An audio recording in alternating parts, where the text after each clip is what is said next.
parcel. Ayan sa parcel. In-order ko ito last week and dumating nung Wednesday.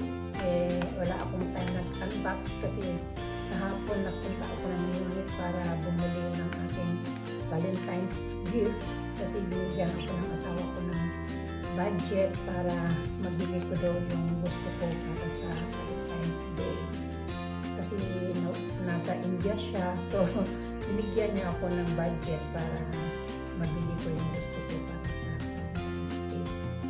Okay, bago magdada ang lola, mag-unbox na tayo sa ating parcel galing ng Amazon. Tingnan natin ito kung paano magbukas nito. Kasi usually, nakakarton. Kaya ito, lang, paper bag. Ganun lang. Wala kang na pwedeng sumitin. At bagay, hindi ko naman siya sa uli dahil kailangan ko ito para sa ating aparador.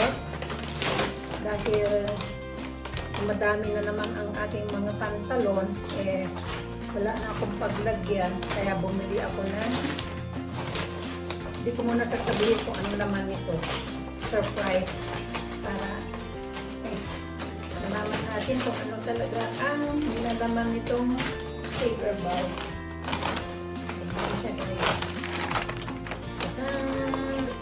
Sa dalawa, tatlo. Bali, 3 sets yung binili ko. Yung isang pack, naglalaman ng 2 peraso. Yan o, made in China. Univivi. Size XL. Kailangan ko to para sa ating aparador gaya ng sabi ko kanina. Dahil wala na akong paglagyan ng ating mga pantalon. Tumutulog na naman ang sipon ko. Dali lang guys. Malamig kasi tumutulog ang ilong ko. Parang yung hindi naman siya sipon kundi parang tubig. Na basta na lang lalabas sa ating ilong. Okay guys, buksan natin at ipakita ko sa inyo kung ano ang itsura nitong organizer. Ito tayo. Bukas nito. Napulit na siguro yung may scotch tape siya. Ito may scotch tape. Ito may scotch tape. Bakit may scotch tape? Ayaw mabuksan. Ito rin madali lang. Ganyan lang dapat Siguro to, yung ibinalik tapos pinaknila ulit. Hindi ko naman ito babalik dahil kailangan ko sa aking aparador. Ay, magbukas. Kaya dapat pala nangunga ako ng scissors. Ayun, may scotch tape din. Lagyan ko ba ng scotch tape? Ay, dumikit na tuloy sa tablecloth ko. Ganyan siya. Ganyan siya guys. Ganyan. Gusto na mayroong nakalagay na ilalagay dito para mag-stable siya. Nasaan na yun? Ito. Itong pad na to, ilalagay dito sa ilalim. Kasi nakita ko yung video kung paano paglagay. Ilalagay dito sa ilalim para maging stable yung organizer. Malaki. Bukas siya. Ano ba yan? Ayaw lumusot. Hindi lang marunong ang lola. Kailangan talagang open ang gusto. Maliit siya. Maliit. Ayun. Stable na siya. So, magiging ganyan ang itsura niya guys. Tapos, i-ano ko din itong isa. Para makita natin. Talagang sa hulihan para kung pwedeng tanggalin ito. Kasi pwedeng, kung hindi mo siya gagamitin, sa bagay, gagamitin ko naman talaga siya dahil kailangan ko. Pero nakalagay doon sa internet na kung halimbawa, ayaw mo siyang gamitin, pwede mo siya storage muna. Ano ba yan? Dirhen pa, ayaw pumasok. Ayan. Ito baka naman masira. Ito kasi baka karton lang siya. Ayan, nakalambang na naman yung urusan ko. Ayan. The same lang naman. The same lang siya. So, bumili ako ng bali 3 sets. So, itong dalawang set na to, bali 4. So, maging 6 siya.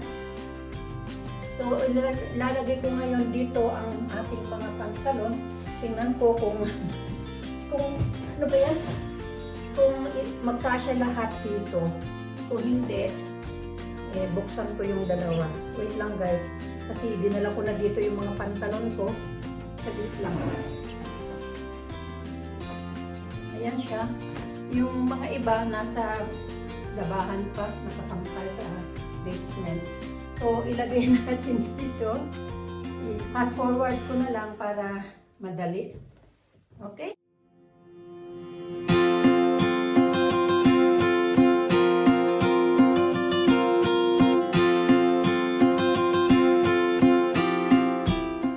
So, bali, ito lang ang nailagay ko guys. Ito siya. Ito.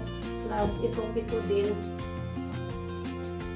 So, kailangan buksan ko pa yung isa kasi meron akong iwan dito.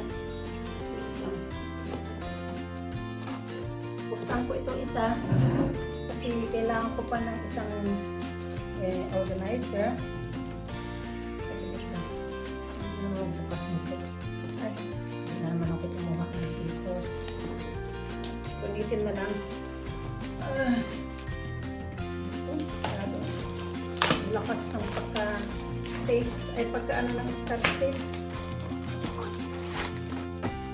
Kaya ng dahil, lagay natin yung padding dito sa ilalim para maging stable yung organizer ko.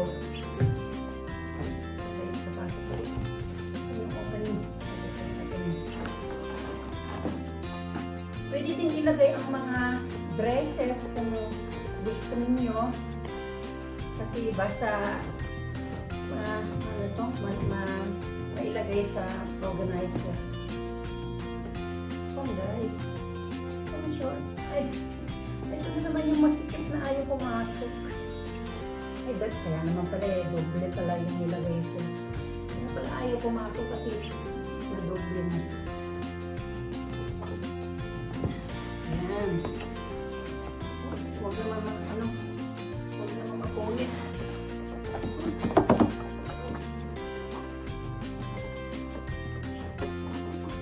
Itong isa, gawin ko na lang mamaya kasi ito lang naman kailangan ko para mailagay itong itong nagtirang pantalon. I-fold lang ng ganyan, tapos ilagay dito sa divider. Jeans kasi yung mga jeans may ginapapal.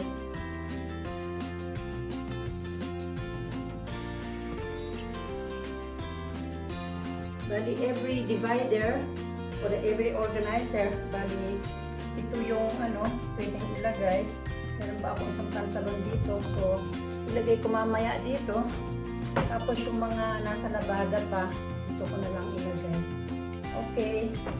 Tapos yung natira na dalawa, itong natirang dalawa, iba ang ilalagay ko. Siguro mga t-shirts. Kaya yung mga shorts ko na nasa taas, nasa so, bali, 21 na pantalon yung nailagay ko sa ating organizer. Ayan.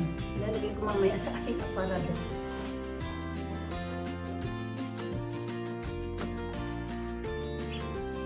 Okay guys, maraming salamat sa panunod ng ating unboxing at sa paglagay ng ating mga pantalon sa ating bagong organizer. Mga jeans organizer. Nakalagay ba dito? Size XL for jeans. Okay. Magpapaalam na ako sa inyo guys. Sana nagustuhan nyo ang ating simpleng pangalan to, unboxing. Nag-iisang i-unbox pa isang parcel. Kasi wala na akong ibang in-order kundi yan lang. So, malaki naman yung mabigat papa mo. Tapos, na-delay lang na unbox kasi nga nawalan ako ng time. Okay, bago magdada ang lola, magpapaalam na magpapaalam na sa inyo ang inyong lingkod. Maraming salamat sa laging pagsuporta sa akin at syempre sa ating pamilya sa Pilipinas, ang pamangkin ko sa Macau, ang girlfriend ng pamangkin ko sa Pampanga, at saka yung apo ko sa ating pamangkin na si nito Ashley. Neng, thank you at nag-attend ka last time sa ating premiere, at syempre sa ating mga kapatid sa Saudi, sa Maurini at saka sa Manila. Maraming salamat sa inyong lahat, guys, at syempre sa ating mga subscribers, supporters, viewers, and sa ating mga kaibigan dito sa Germany, lalo na kay Chris, maraming salamat at lagi ka nandiyan na nagsusuporta sa akin, nag-attend ka rin sa aking mga premieres. Maraming salamat sa iyo, Chris. Pasensya na kung minsan hindi ako nakapagpapasalamat sa iyo dahil minsan kulang ako sa oras. Yeah. Pagpaumanhin mo na lang, Chris. Okay, thank you and God bless you all. Bye!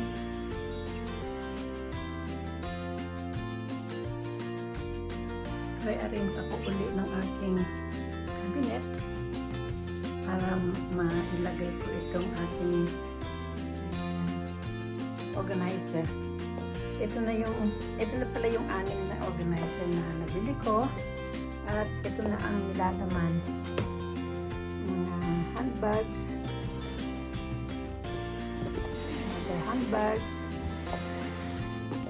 saka mga pantalon din dito.